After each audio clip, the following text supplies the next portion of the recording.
Hi, welcome to our channel where we share the most intriguing stories. When Jason Miller stepped outside one morning, the last thing he expected was an empty driveway. His trusty sedan was gone, replaced by a chilling notice from the HOA. What began as frustration over a towed car quickly unraveled into a battle against unchecked power, transforming a community forever. Jason Miller had always enjoyed the quiet charm of Pinewood Hills. For 4 years, the suburban enclave had been a refuge for him, his wife Emma, and their lively 7-year-old daughter, Sophie. The neatly trimmed lawns, uniform hedges, and peaceful streets seemed like the ideal setting for their family life. But beneath the manicured exterior lurked a hidden tension, the iron grip of the Pinewood Hills Homeowners Association, HOA, led by the unyielding Mark Hendricks. Known for his relentless pursuit of perfection, Hendricks ruled the community with an iron fist, often issuing arbitrary fines and mandates. Jason, a pragmatic software engineer, had managed to stay under the HOA's radar, adhering to their often ridiculous rules with mild irritation but no direct confrontations. His beloved 2012 sedan, while not flashy, was a reliable companion that reflected his practical nature. He parked it in their driveway every night, content that it served its purpose. That morning started like any other. Jason stepped outside to take Sophie to school, her cheerful chatter filling the air as she bounced ahead. But his usual routine was shattered when he reached the driveway and froze. The spot where his car should have been was glaringly empty. Panic bubbled up as he scanned the area, his mind racing through possibilities. Had it been stolen? His questions were soon answered by an ominous piece of paper taped to his front door. It bore the unmistakable HOA logo and declared that his vehicle had been towed for violating newly implemented rules prohibiting old or outdated vehicles from being parked outside garages. Jason's confusion gave way to disbelief and then anger. He hadn't received any notice of such a rule change, and the accusation felt like an insult. His car was well maintained, hardly the eyesore the notice implied. Emma appeared behind him, concern etched on her face as Sophie peeked curiously from the doorway. "What's going on?" Emma asked. Jason handed her the notice, his jaw clenched. "Apparently, our car isn't good enough for Pinewood Hills," he muttered. The day had taken an unexpected and infuriating turn, setting the stage for a battle Jason never anticipated. Jason stormed back into the house, the crumpled HOA notice still in his hand. His heart pounded with a mix of disbelief and fury. "They towed my car from my own driveway," he exclaimed, slamming the paper onto the kitchen counter. Emma looked up from her coffee, her expression shifting from concern to outrage as she skimmed the notice. "This can't be right," she said. "We would have heard if they changed the rules." Jason grabbed his phone, determined to get answers. Dialing the HOA office, he paced the kitchen while the line rang. On the other end, a bright and artificial voice answered, "Pinewood Hills Homeowners Association, this is Rhonda. How may I assist you?" Jason took a deep breath, struggling to keep his tone measured. "This is Jason Miller from Cedar Court. My car was towed last night, and I'd like to know why." There was a pause, followed by the sound of typing. "Ah, yes, Mr. Miller," Rhonda replied, her voice adopting a rehearsed tone of concern. "Your vehicle was removed due to a violation of our updated parking regulations." Jason's brow furrowed. "Updated regulations? I never received any notification about changes to parking rules." Rhonda hesitated before responding, her tone turning defensive. "The updated rules were emailed to all residents a month ago. Perhaps you missed it." Jason's patience thinned. "I didn't miss anything because there was no email. This is the first I'm hearing about it, and towing my car without any warning is completely out of line." "Well," Rhonda continued, now audibly irritated, "the board approved the changes and proper notice was sent. If you wish to retrieve your vehicle, you'll need to pay the towing fee of $400 and sign an agreement to comply with the revised rules moving forward." Jason's grip on the phone tightened. "You expect me to pay for something I didn't even know about? And sign off on rules I've never seen? This is absurd." Rhonda sighed, as if dealing with an unruly child. "I understand this is frustrating, Mr. Miller, but these are the regulations. If you fail to comply, future violations will result in additional fines and actions." Fuming, Jason ended the call and grabbed his keys. "Where are you going?" Emma asked. "To get my car," he replied, his tone resolute. "This isn't over." At the towing yard, Jason's frustration grew as he stepped into a small, dimly lit office. Behind the counter stood Jim, a burly man with oil-stained hands and a weary expression. "What can I do for you?" Jim asked, his voice gruff, but not unfriendly. Jason explained his situation, showing the HOA notice. Jim sighed, shaking his head. "Yeah, we've been getting a lot of calls like this from your neighborhood. HOA contracts us to do the towing, but we don't make the rules." He tapped at his computer. "Your car's here, but I can't release it without payment. That's $400 for the tow and overnight storage." Jason's anger flared again, though he knew it wasn't Jim's fault. "This is ridiculous," he muttered, pulling out his credit card. "Do you at least have the authorization form from the HOA? I want to know who signed off on this." Jim nodded, printing out a receipt and handing Jason a copy of the form. The signature at the bottom read, "Mark Hendricks, HOA President." Returning to the lot, Jason found his car tucked between two others. The sight of it brought some relief, but his anger simmered as he climbed in. Before leaving, he called Emma. "Got the car," he said, his voice tight. "But it cost $400, and I'm not letting this go." That Rhonda woman even had the nerve to warn me about future violations. Emma's voice steadied him. "We'll fight this," she said. "If they're breaking the rules, they won't get away with it." As Jason drove home, the weight of the situation sank in. This wasn't just about his car, it was about standing up to an overreaching HOA that seemed intent on wielding its power with little regard for fairness. The battle lines had been drawn, and Jason was ready to fight. Jason and Emma sat at their dining table late into the night, surrounded by a growing pile of papers. HOA newsletters, emails, and notices were spread out before them, but none of them mentioned the supposed rule change that had led to Jason's car being towed. "Nothing," Emma muttered, scanning her inbox for the third time. "Not a single email, flyer, or bulletin about this new policy." Jason sighed, his frustration mounting. If there's no record of the rule, then how can they claim we've violated it? There has to be something in their bylaws about how these changes are supposed to be made. Emma nodded and pulled a dusty binder labeled Pinewood Hills HOA Guidelines from the shelf. Together, they flipped through its densely packed pages. After an hour of cross-referencing and highlighting, Emma exclaimed, "Here it is. Any major rule changes, including those impacting parking regulations, require a community-wide vote with at least 60% approval." Jason leaned back in his chair, his mind racing. So, they didn't just fail to notify us, they didn't follow their own rules. The next day, Jason decided to dig deeper into the HOA's actions. A conversation with his neighbor Tom revealed that Jason wasn't the only one caught in the HOA's web. Tom's work van, which he relied on for his small plumbing business, had been towed last week. "It cost me $600 to get it back," Tom said bitterly. "I tried arguing with them, but they said it was commercial use and against the rules. I didn't want to risk more fines, so I paid." Another neighbor, Claire, shared a similar story. She had been fined $250 for painting her fence a light gray, a color she chose to match her house. "They said it wasn't on the approved color palette," Claire explained, her voice trembling with frustration. "It's ridiculous. I've lived here for 10 years, and now they're telling me what color my fence has to be." These stories confirmed Jason's suspicions. The HOA wasn't just enforcing rules, it was exploiting them. Their tactics were arbitrary and oppressive, targeting anyone who didn't conform to their increasingly draconian standards. Determined to take action, Jason contacted Grace Patterson, a lawyer specializing in HOA disputes. Grace had a reputation for holding overreaching homeowner associations accountable, and during their initial meeting, she immediately validated Jason's concerns. "This is a classic case of HOA overreach," Grace explained, reviewing the documents Jason had brought. "Towing your car without proper notice is illegal, and failing to hold a community vote on the new rules is a clear violation of their bylaws. They're acting outside their authority." "What do we do?" Jason asked, his voice laced with determination. Grace leaned forward. "First, we need to build a strong case. Gather as much evidence as you can. Emails, photos, HOA documents, anything that shows their pattern of behavior. Document every interaction you've had with them, especially any threats or warnings."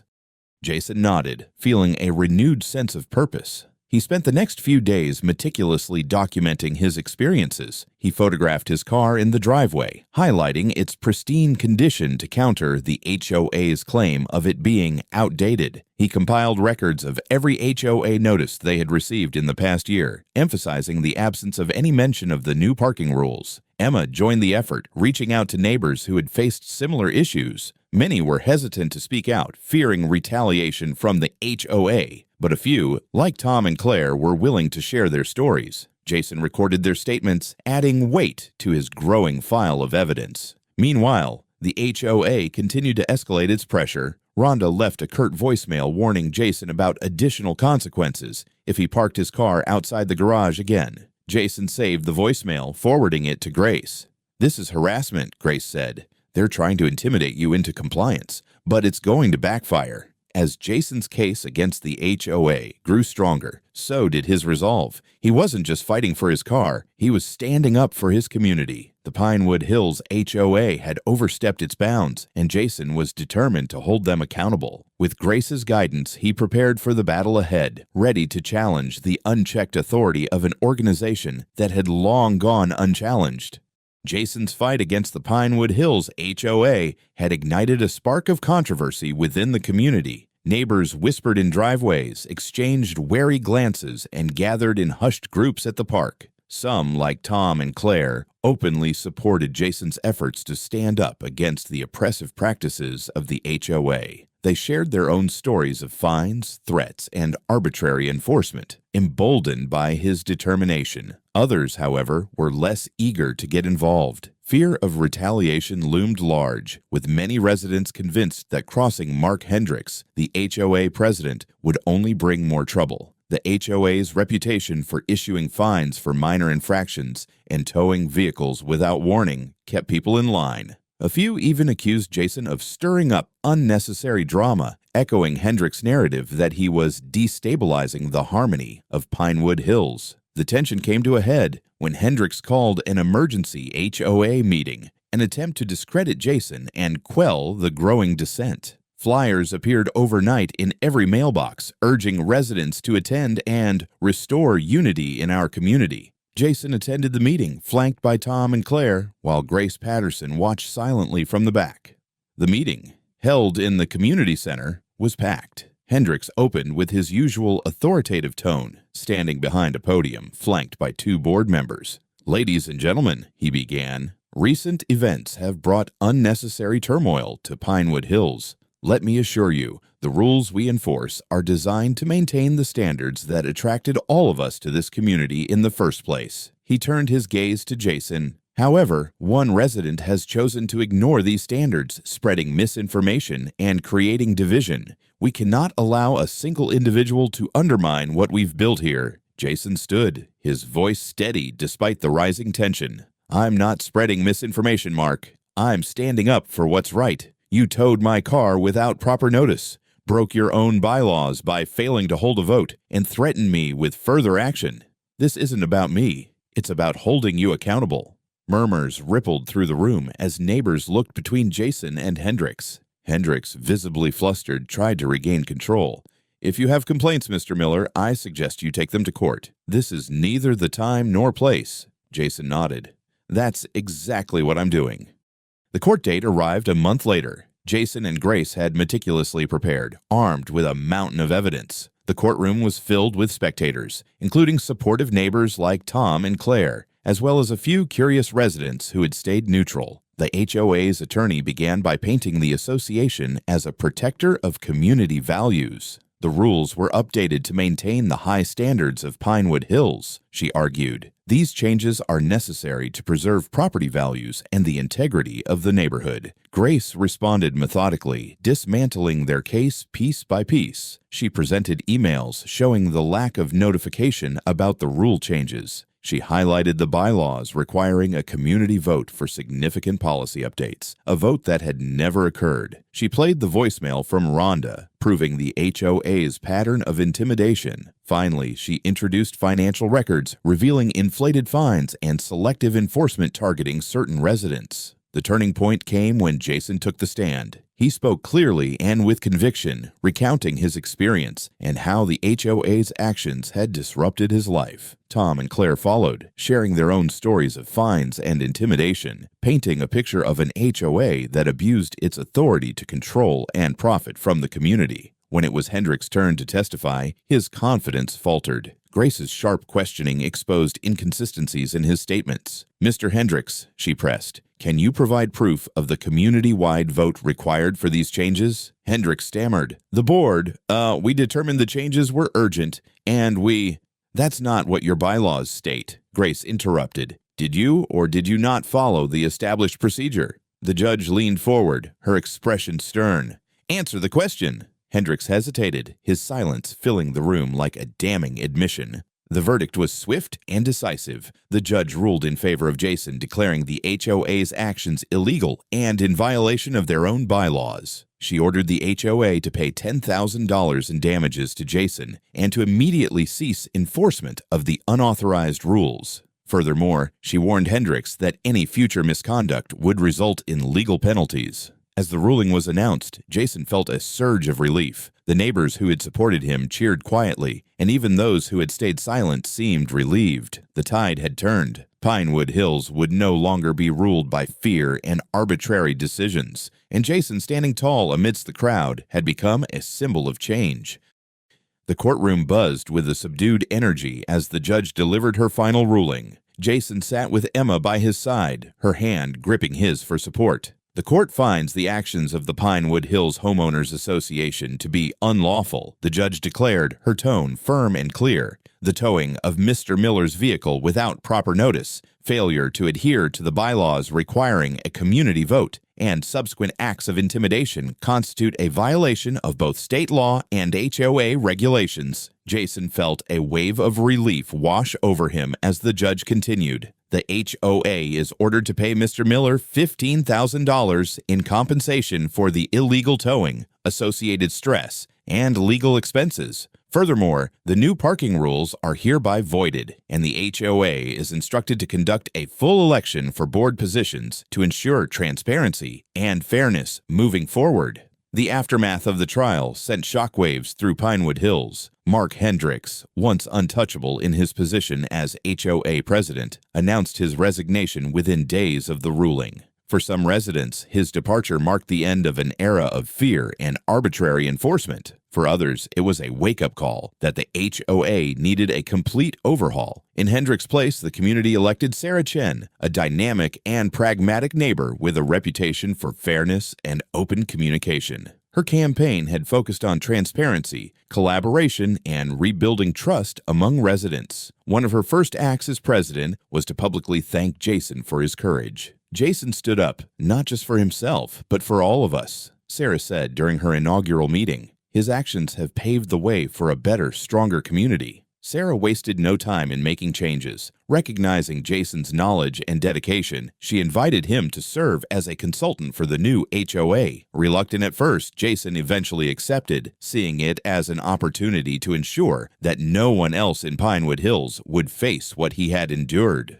The transformation of Pinewood Hills was gradual but unmistakable. Neighbors who had once been too afraid to speak up now attended board meetings and shared their ideas. Residents proposed reforms to make rules more reasonable and ensure enforcement was fair and consistent. The oppressive atmosphere that had once defined the community began to lift, replaced by a newfound sense of collaboration and mutual respect. Tom, who had supported Jason throughout the ordeal, started parking his work van in his driveway without fear of reprisal. Claire repainted her fence a cheerful light gray, confident that her aesthetic choices wouldn't be met with a fine. These small acts of defiance became symbols of the larger changes taking root in Pinewood Hills. Jason, too, found a new sense of belonging in the neighborhood. At Sarah's urging, he helped draft clearer, more resident-friendly policies and worked with the board to create a streamlined communication system that ensured everyone was informed of updates and decisions.